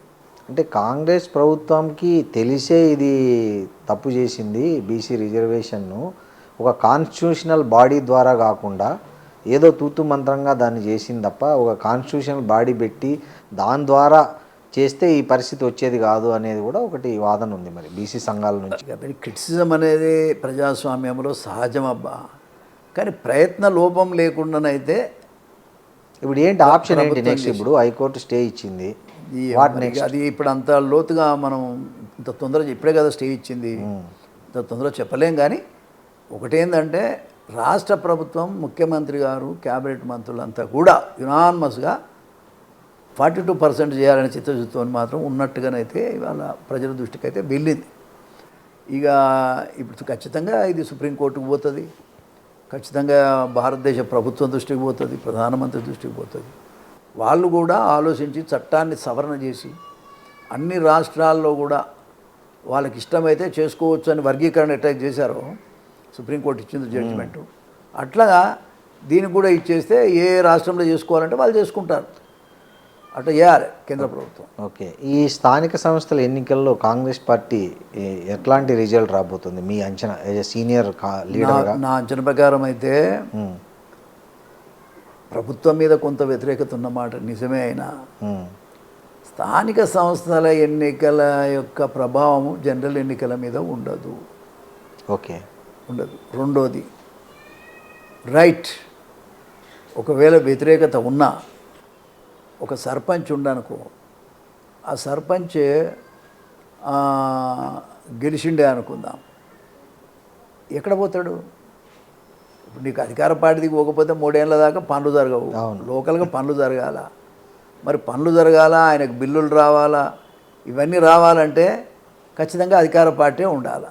కాబట్టి అధికారంలో ఏ పార్టీ ఉంటుందో ఆ పార్టీకి కొంత ఎడ్జ్ ఉండేటువంటి అవకాశం ఉందనేది నాకున్న అభిప్రాయం. జూబ్లీ గెలిచినాక కూడా సర్పంచులంతా అధికార పార్టీకే పోతున్నారు, మనం చూస్తూనే ఉన్నాం. అవునవును. సరే, ఈ జూబ్లీ హిల్స్ బై ఎలక్షన్లో కాంగ్రెస్ పార్టీ పరిస్థితి ఏంటి? సునాయాసం గెలుస్తుంది జూబ్లీ హిల్స్ ఎన్నిక. అవతల ఒక అధికార పార్టీ మాగంటి గోపీనాథ్ భార్య ఇప్పుడు పోటీ చేస్తుంది, అక్కడ చనిపోయారు ఆయన ఎమ్మెల్యేగా ఉండి. జనరల్గా సానుభూతి పనిచేస్తుంది కదా అట్లాంటి చోట. పైగా మీరు హైదరాబాద్లో మొత్తం లాస్ట్ ఎన్నికలు చూసుకుంటే కూడా మొత్తం బీఆర్ఎస్ వాళ్ళే గెలిచారు. అంటే నగర ఓటర్లు బీఆర్ఎస్కే జై కొట్టారు, రూరల్ ఓటర్లు కాంగ్రెస్ వైపు ఉంటే. ఈ పరిస్థితుల్లో మీరు ఇందాక మాట్లాడు జనరల్ ఎన్నిక సార్. అవును, జనరల్ ఎన్నికల్లో ప్రజలు టీఆర్ఎస్ఏ అధికారంలోకి వస్తుందని కొంతమందికి ఉంటుంది, కాంగ్రెస్ పార్టీ అధికారంలోకి వస్తుందని కొంతమందికి ఉంటుంది. వాళ్ళు అధికారాలకు వస్తారని భావించి చేసినటువంటి ఓట్లు అవి. ఇప్పుడు క్లియర్గా కాంగ్రెస్ పార్టీ అధికారంలోకి వచ్చినది. ఎట్లా ఒక్క నిమిషం అధికారంలోకి వచ్చిన్నది. వచ్చిన తర్వాత ఇప్పుడు రేపు రాబోయే 3 ఏళ్ళు మరి ప్రతిపక్ష పార్టీని గెలిపిస్తే వచ్చే లాభం ఏంటి? రేపు నీకు అభివృద్ధి కావాలి కదా ఆ జూబ్లీ హిల్స్ నియోజకవర్గం. కాబట్టి తప్పకుండా అభివృద్ధిని ఆలోచించే ప్రజలు కాంగ్రెస్ పార్టీకి వేస్తారు. ఒకటి, ఇప్పుడు ముస్లిమ్స్ ఉన్నారు అక్కడ 1,00,000 ఓట్లు ఉన్నాయి, ఈ 1,00,000 ఓట్లు కూడా ఖచ్చితంగా కాంగ్రెస్ పార్టీకి పడే అవకాశం ఉంది. అట్లా అన్ని కులాలు, ఎస్సీలు ఉన్నారు, మన వర్గీకరణ అయింది, హ్యాపీగా ఉన్నారు. తర్వాత బీసీలు ఉన్నారు, పేద వర్గాలు ఉన్నారు, మ్యాక్సిమం కాంగ్రెస్కే అనుకూలంగా. ఇప్పుడు సిటీలో ఎక్కడ పెద్ద అభివృద్ధి పనులు జరగట్లే, రూరల్లో రైతులు యూరియా దగ్గర నుంచి చాలా సమస్యలు ఎదుర్కొంటున్నారు. సో ఇందాక మీరే అన్నారు కొంత వ్యతిరేకత అయితే ఉంది అని. ఈ వ్యతిరేకతనేమో ఇక్కడ నగర ఓటర్లు పట్టించుకోరంటారా? నేను అనేది మీకు అర్థమవుతుంది, ఇది జనరల్ ఎన్నికే కాదు సార్. బై ఎలక్షన్ అయినా కానీ బై ఎలక్షన్లలో పెద్ద పట్టించుకోరు. ఎందుకంటే వాళ్ళకి కావాల్సింది ఏంటంటే ఇప్పుడు ఈ ఉన్న గవర్నమెంట్ ఉన్నది 3 ఏళ్ళు ఉంటుంది కాబట్టి ఈ 3 ఏళ్ల పాలనలో ఈ అభివృద్ధి చేసుకుందాం, మన నియోజకవర్గాన్ని కాపాడుకుందాం అనే ఆలోచనే పేద ప్రజలలో ఉంటుంది. రేషన్ కార్డు కావాలి, ఎక్కడ పోలే వాళ్ళు, ఇండ్లు కావాలి, ఎక్కడ పోవాలి వాళ్ళు, మాట మనం అనుకుందాం. ఇవన్నీ కూడా అభివృద్ధి కార్యక్రమాలను బట్టి కొంత రాబోయే 3 ఏళ్ల కాలంలో కూడా మనం చేసుకోవచ్చు అనేటువంటి ఆలోచనతోటి ప్రజలు మరి కాంగ్రెస్ పార్టీని గెలిపించే అవకాశం. రేషన్ కార్డులు, ఇండ్లు కేవలం జూబ్లీ హిల్స్కే ప్రత్యేకంగా ఇవ్వరు కదా, అది ఒక స్టేట్ పాలసీ ఉంటుంది కదా సార్. సో అట్లా ఆలోచిస్తారంటారా? ఇప్పుడు ఈ కాన్స్టిట్యున్సీ వరకే ఆలోచిస్తారు సార్. రాష్ట్రం అంతా అనేది జనరల్ ఎన్నికలప్పుడు ఆలోచిస్తారు. ఈ ఎన్నికల వరకు అయితే వాళ్ళు గెలిచి సాధించేది ఏమి లేదనేది ఒకటి. ఒకవేళ జూబ్లీ హిల్స్ ఉప ఎన్నికలో కాంగ్రెస్ ఓడిపోతే అది కాంగ్రెస్ పార్టీ వైఫల్యమా, ఆ వ్యక్తి నిలబడ్డ నవీన్ యాదవ్ వైఫల్యమా, లేదా సీఎం రేవంత్ రెడ్డి వైఫల్యమా? రేపు ఎన్నికలు అయినాక రిజల్ట్ వచ్చినాక మళ్ళా చెప్తా. అంతేనా? ముందే చెప్పేది ఏముండదా? ఏముంటుంది అసలు అంటే ఏ పరిస్థితిలో చూసినా కూడా కాంగ్రెస్ గెలిచే అవకాశం ఉంది ఇక్కడ. విన్నావా? ముస్లిమ్స్ బీఆర్ఎస్ వాళ్ళు చెప్పేది ఇది అంత అట్ట కాదు. ముస్లిమ్స్ ఉన్నారు మాట, వాళ్ళకు రక్షణ కావాలి, ప్రొటెక్షన్ కావాలి, అభివృద్ధి కావాలి. అధికారంలో ఉన్న పార్టీ కాంగ్రెస్ పార్టీ. వాళ్ళు మైనారిటీస్, ఖచ్చితంగా వాళ్ళ వ్యవస్థ రక్షణ కోసం వాళ్ళకంటూ ఒక పార్టీ ఉంది కదా ఎంఐఎం. కాబట్టి వాళ్ళకి అదే ఆ ఎంఐ పార్టీకి సంబంధించి కానీ, తర్వాత ప్రజలు కానీ, మన ఓవైసీ చెప్పాడు కదా, తప్పకుండా కాంగ్రెస్ పార్టీకి వాళ్ళు సపోర్ట్ చేస్తారనేది ఒక ఆలోచన అయితే వచ్చింది. వాళ్ళు చేస్తే ఇంకా సునాయాసంగా గెలుస్తారనేది నా అభిప్రాయం. Okay sir, thank you very much. మీ అభిప్రాయాలన్నీ మాతో బాగా పంచుకున్నారు. Thank you Srinivas. నమస్తే. And for more videos, Please subscribe to iDream. Please subscribe to iDream. Please subscribe iDream. And please subscribe to iDream. For more videos, subscribe to iDream. please like, share and subscribe to the channel. Congratulations iDream. Subscribe to iDream. Subscribe to iDream. So subscribe to iDream Media. iDream की iDream team अंदर की huge congratulations. Please subscribe iDream Media. Please subscribe to iDream. Subscribe iDream. Please subscribe to iDream. iDream అంటే నా కళల channel subscribe చేసుకున్న నోరు తిరుగుతలేదు, మీరైతే గంట గుర్తు కొట్టండి. For more such videos, please subscribe to iDream. Subscribe to iDream. Please subscribe to iDream. Please subscribe iDream Media. Please do subscribe to iDream. Please subscribe to iDream Media. For best entertainment and information, please subscribe iDream. And don't forget to subscribe to iDream.